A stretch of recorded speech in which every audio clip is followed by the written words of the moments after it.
هذا الجواب الدقيق ما يمكن يعطيه الا السيد رشيد الطوسي، ولكن هاد اللاعبين هادو بحالهم بحال اللاعبين الوطنيين. لما تتعيط المجموعه ديال اللاعبين اللي تيلعبوا في البطوله الوطنيه بهذا العدد هذا الكم هذا ما غيلعبوش كاملين في البطوله الافريقيه، لان لما غادي يجيو اللاعبين اللي تيلعبوا خارج ارض الوطن وعندهم مكانه جيده هما اللي غادي يلعبوا. وهاد السته ديال اللاعبين الى لعبوا الان واستطاع ان رشيد الطوسي ياخذ منهم جوج البطوله الافريقيه غادي يكون هو اكبر رابح في هذا المسائل.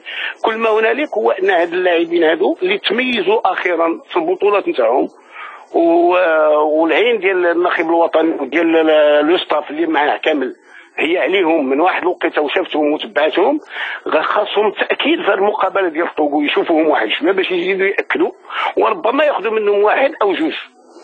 سليماني، تتشوف ان الوقت مناسب لاكتشاف اسماء جديده اللي ممكن تعزز صفوف المنتخب الوطني؟ اختي وفاء، في غياب اداره تقنيه تقوم بالعمل نتاعها اللي تيدير الاستمراريه ديال العمل على المنتخب الوطني لمده سنين، ما يمكننا لا نقوموا بهذا العمل هذا. لو كانت عندنا اداره تقنيه وطنيه اللي هي كيف ما كان الناخب الوطني مشى واحد او جا واحد هي دائما متبعه العمل نتاعها، غادي يلقى رشيد الطوسي في الرفوف ديال الجامعه ديال الاداره التقنيه الوطنيه تتبع لكل اللاعبين سواء اللي كانوا من قبل او اللي تيبرزوا الان او اللي جايين في الطريق، وغادي يكون عندنا عمل ديال المؤسسه ماشي عمل ديال الفرد.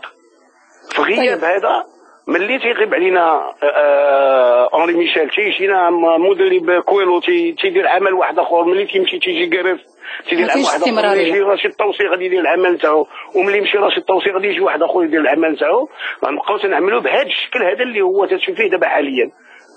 طيب سليماني، جوج ديال الاشهر تقريبا اللي تتفصلنا على كاس افريقيا بالجنوب افريقيا، انت كنتي اشتغلتي في الاداره التقنيه ديال المنتخب الوطني، كيف تشوف ان الاستعداد الامثل في هاد جوج ديال الاشهر اللي بقات الكاس الافريقيا؟